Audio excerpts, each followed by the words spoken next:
guys, it's Jen from Criminally Curious. I am back with you for another book review, and this time I am reviewing this book called Down the Hill by Susan Hendricks, and it is about the Delphi murder case. Now, this case was very special and very important to all of us, very emotional.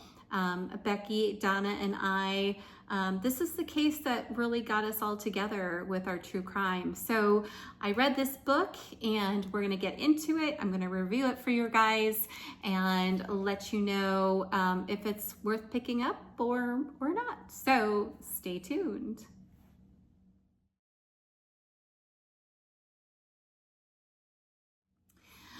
All right, guys, so if you are not familiar with the Delphi murder case, I'm going to give you a brief summary of some major points. If you are familiar with it, nothing will be new here, but if you do not know about it, you might have some particular interest in learning more, and this would be a book to look into. So in February of 2017, best friends Libby German, who was 14 years old at the time, and Abby Williams, who was 13 at the time, decided to go for a walk on the Monon High Bridge in Delphi, Indiana. They had the day off and it was a really nice day, so they decided to get outside and hang out and go to the bridge for a walk. They never returned, and their bodies were found the next day in a wooded area nearby. The case gained national attention when the police released an audio and a video from Libby's phone capturing a man approaching the girls and saying the words, "Down the hill." And despite thousands of tips, the case went unsolved for many years. And then finally, in October 2022, and I do remember this, the police arrested Richard Allen, who was a Delphi resident who worked at CVS in the area, charging him with the 2 counts of murder. And investigators alleged that the evidence that was behind at the scene tied him to the crimes. So, a little timeline for you guys. Again, February 13th, 2017, that's when the girls went missing, right? Liberty German and Abigail Williams, they were hiking on the Monon High Bridge in Delphi, Indiana. The trail that is very famous, it's still there. It has been altered some way, which I'll get into later. And then their bodies were found on Valentine's Day, February 14th, 2017, the next day in a wooded area that was not far from the trail. Now, in February in 2017, the police did release that audio and video that they got from Libby's phone, showing a man saying, "Down the hill." And now we know it said, "Guys, down the hill." So till this day, we're getting more and more information about this case. So between the years of 2017 and 2021, there were many sketches and tips that circulated.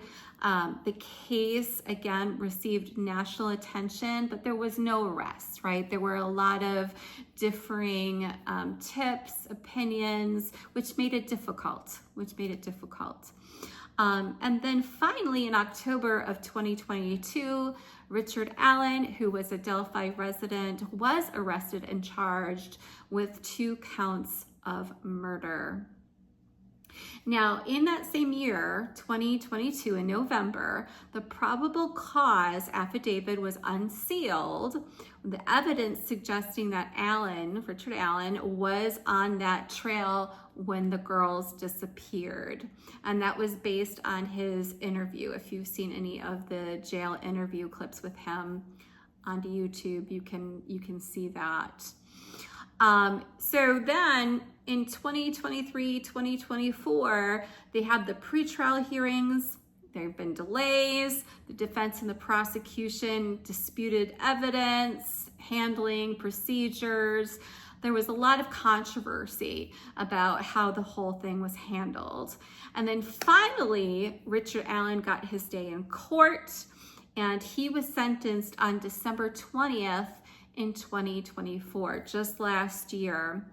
He received the maximum allowable sentence of 130 years in prison. So he got 65 years for each murder count to be served consecutively.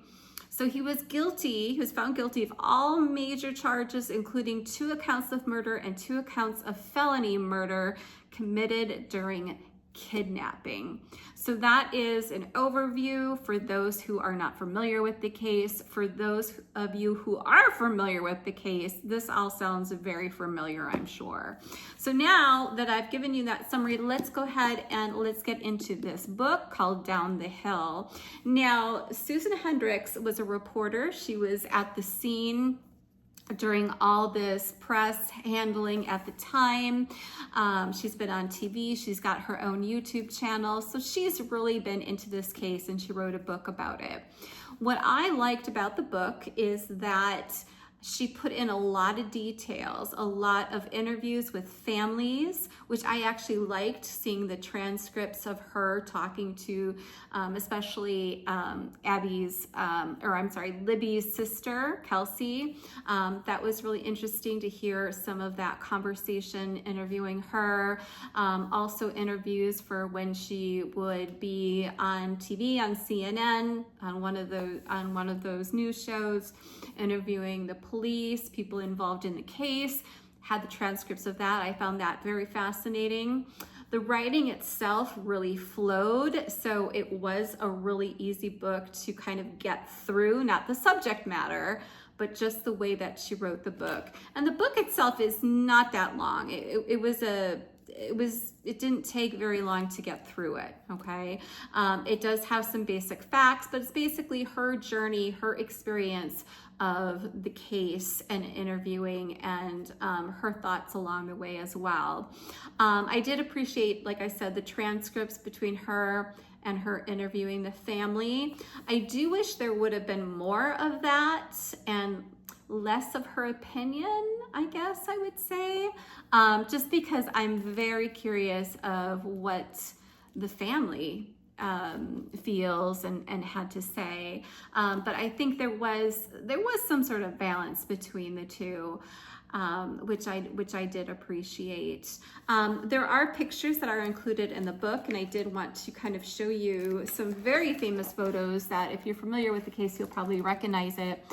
There's Libby and that's Libby and her sister Kelsey at the top here in the car, because her sister Kelsey would drive her everywhere. And then, of course, the famous image of the Monon High Bridge here. And then here, this is the last known Snapchat that the girls sent. And this was from Libby's phone, and it's Abby walking across the Monon High Bridge. It was her first time, so she was very scared. She was always looking down through the cracks, which is heartbreaking when you hear the rest of that video. But if you have been following this case, you'll know that it was the girls that saved them. I mean, they had the evidence on the phone to convict. I'm just gonna flip here through some more pictures so you can see it. There's the Monon High Bridge. Here we've got Libby's grandparents.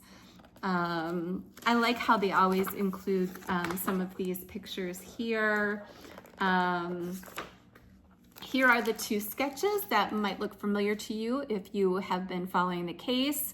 They look very different, so that caused a lot of confusion, in the beginning, because look how different. One looks like an older gentleman, and one looks like a younger gentleman. And so that created quite a confusion with that. But it was fascinating to read. Here are some more pictures that you could kind of see. But really, guys, it was the girls that saved their own case with that footage on the phone. And and thank goodness that we have, thank goodness that they had that footage, right? So that we were able to get a conviction in this case, Richard Allen. Now coming up, Bekki and Donna and I, we did go to Delphi back in May of this year. So we are going to be doing a series on the Delphi case. So make sure that you stay tuned to this channel to look out for that, because we are going to go deeper into that case, because that's the case that really bonded us together and you know, made us think about creating this YouTube channel. So anyway, overall, I thought the book was very good. I gave it 4 stars. I think that if you are not familiar with the case, and even if you are familiar with the case, I think it's worth picking up and a read through. It's not very long. It's well written, has photos, and it goes over the different theories, the different suspects in the case, as well as interviews with police and interviews with the family, which I especially liked was the interviews with the family. So drop a comment below. Let me know if you've read the book or if you have been to Delphi on that bridge. And let me know. So for next time, I will be having another book review coming up soon on one of the many true crime books that I have read lately. And we are thinking about possibly doing a true crime book club. So keep your eyes and ears open for that on this channel as well. Thank you guys so much for watching, and if you are not already subscribed to our channel, please subscribe, share, like, comment, do all of those good things. Let us know that you're out there and what your thoughts are on the Delphi case. So let me know, you guys, did they get it right? Leave me a comment below if you think that Richard Allen got what he deserved. All right, guys, thank you so much for tuning in, and we will see you next time. Bye.